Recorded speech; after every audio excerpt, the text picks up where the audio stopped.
चीज़ें हैं जिनकी यहाँ जरूरत है। इसी तरह से गाँव में CSC सेंटर खोल रखे हैं, उनमें ना एम्बुलेंस है, ना डॉक्टर्स है, ना दवाई है, ना बिल्डिंग है अच्छी। मैं ये कहना चाहता हूँ कि आप सभी के साथियों के माध्यम से सरकार को ये बात पहुंचाओ, मेवात को जब 10 साल से यहाँ कांग्रेस पार्टी नहीं है तो मेवात को इस पार्टी का सहयोग की जरूरत है। आज आम आदमी के लिए सहयोग की जरूरत है, उसे हमारे मेवातियों को सहयोग करना पड़ेगा हर कीमत पर। बगैर सरकार की सहयोग के हम आगे नहीं बढ़ पाएंगे। हम धरना भी करेंगे, प्रदर्शन भी करेंगे, सब कुछ करेंगे, लेकिन आपके माध्यम, आपके इस चैनल के माध्यम से मैं माननीय मुख्यमंत्री नायब श्री सैनी को अपनी बात पहुंचाना चाहता हूं कि मेवात की तरफ ध्यान दें। चाहे मेडिकल है, चाहे नेशनल हाईवे 248 है, चाहे रेलवे लाइन है, चाहे पीने का पानी है, और भी बहुत सारी ऐसी सुविधाएं जो हमारे मेवात वासियों को मिलती है जो न मिल पा रही है। जब सरकार में आप मुख्यमंत्री बने बैठे तो आपका दायित्व है कि हरियाणा के हर वर्ग के लिए उसको काम करना चाहिए। ये नहीं है कि यहाँ से भाजपा की कोई सीट नहीं जीती तो मेवात को आप एक साइड में कर दोगे। मेवात में अकेले मेव नहीं रहते हैं, मेवात में 36 बरादरी रहती है, हिंदू, मुस्लिम, सिख और ईसाई। इस हॉस्पिटल में मुस्लिम नहीं आते, इसमें सारी 36 बरादरी आती है, रोड पे 36 बरादरी चलती है। और एक स्टेट यूनिवर्सिटी के लिए मैं बार बार बात उठाई है, यदि यहाँ एक स्टेट यूनिवर्सिटी बनती है तो उसमें भी 36 बरादरी के बच्चे पढ़ेंगे। यहाँ मैंने एक क्वेश्चन लगाया था 2022-23 में कि यहाँ कि कितने सीनियर रेजिडेंट डॉक्टर हैं, कितने जूनियर रेजिडेंट डॉक्टर हैं और कितने डिपार्टमेंटों में हेड ऑफ द डिपार्टमेंट हैं, लेकिन इनके पास कोई जवाब नहीं। आप लोगों के सामने एक क्वेश्चन लगाया था ट्रामा सेंटर का। हमारे माननीय विज साहब उस टाइम हेल्थ मिनिस्टर थे, उन्होंने सदन में मेरे ट्रामा सेंटर दिया जाएगा, मगर कुछ दिन बाद जवाब आता है और उसको एश्योरेंस कमेटी में भेजते हैं कि दिया जाए या नहीं दिया जाए। हमारे आफ्ताब जी उसके चेयरमैन थे, उन्होंने वो पेंडिंग में रखवाया, लेकिन जो मेरे को जवाब दिया तो बोलते हैं कि मांडी खेड़ा मात्र 25 किलोमीटर दूर है नल्लड़ से, तो 25 किलोमीटर दूर में हम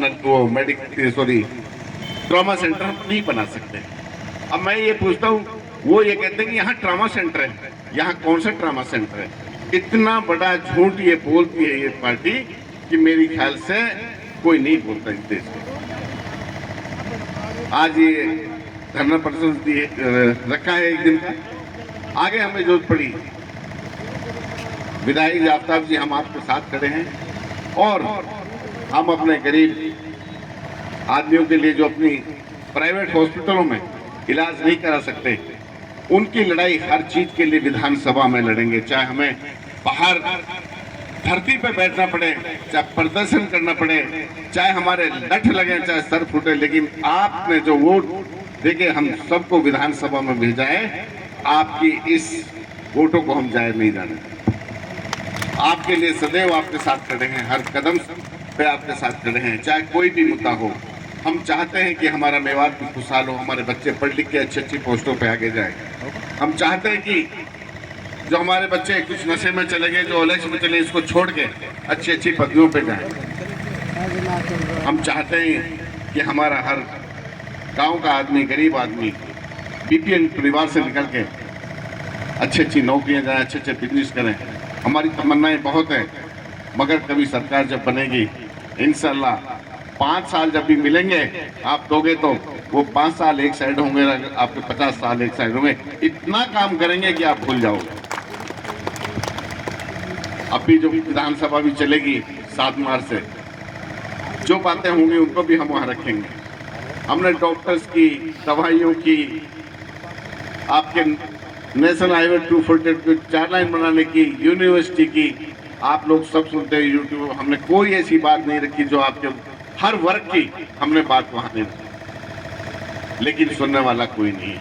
इसीलिए मैं सरकार से फिर कहता हूँ एक बार, आपके माध्यम से आपका सहयोग चाहिए, ताकि जो आज ये धरना प्रदर्शन में बैठने को मजबूर हैं, इस तरह के लिए हम ना मजबूर हों और हमारा मेवात आगे उन्नति करे। इन्हीं शब्दों के साथ मैं अपना ताल्लुक जय। जिस तरह से आप लोगों ने इस धरना प्रदर्शन में टाइम निकाला है, मेवात के उन गरीब आदमियों के लिए जो अच्छी हॉस्पिटलों में इलाज नहीं करा सकते, आज धरना प्रदर्शन में आप शामिल हुए। मैं अपनी तरफ से आप सबका बहुत बहुत शुक्रगुजार हूँ। आप लोग जानते हो कि मेवात में किस गुर्बत में हमारे गरीब आदमी लोग जी रहे हैं। आप लोग भली बातें जानते हो, पैसे वाले लोग तो अच्छी हॉस्पिटलों में अपना इलाज करा लेते हैं।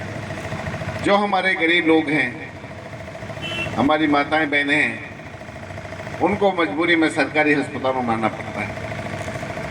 जब कांग्रेस पार्टी की सरकार थी, जिसके मुख्यमंत्री चौधरी भूपेंद्र सिंह हुड्डा थे, सेंटर में हमारे प्रधानमंत्री जो अब हमारे बीच में नहीं है, मनमोहन सिंह जी थे, तो उस टाइम एक हमें उम्मीद जगी थी जब यहाँ मेडिकल कॉलेज का अनाउंसमेंट हुआ था कि मेवात में मेडिकल कॉलेज बनने जा रहा है, जिस पे कांग्रेस पार्टी ने कम से कम 600-700 करोड़ रुपए खर्च किए। यहाँ MBBS करने के लिए बच्चे भी आते हैं, मगर जैसे ही कांग्रेस की सरकार गई, उसके पश्चात इस मेडिकल कॉलेज की जो हालत हुई है वो आप लोगों के सामने है।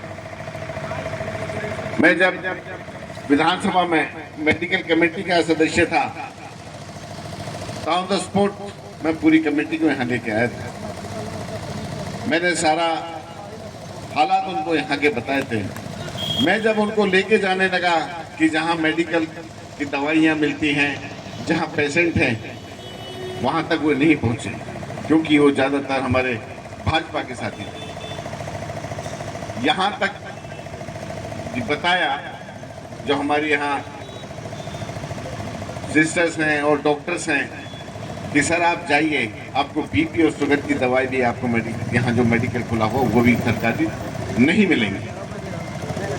पिछले साल हमारे कुछ एक गांव है रानी का, वहाँ किसी कारण से जहर खा लिया था कुछ परिवार पूरा यहाँ आया था। मैं तब भी मिलने आया था, आता तो मैं हमेशा रहता हूँ।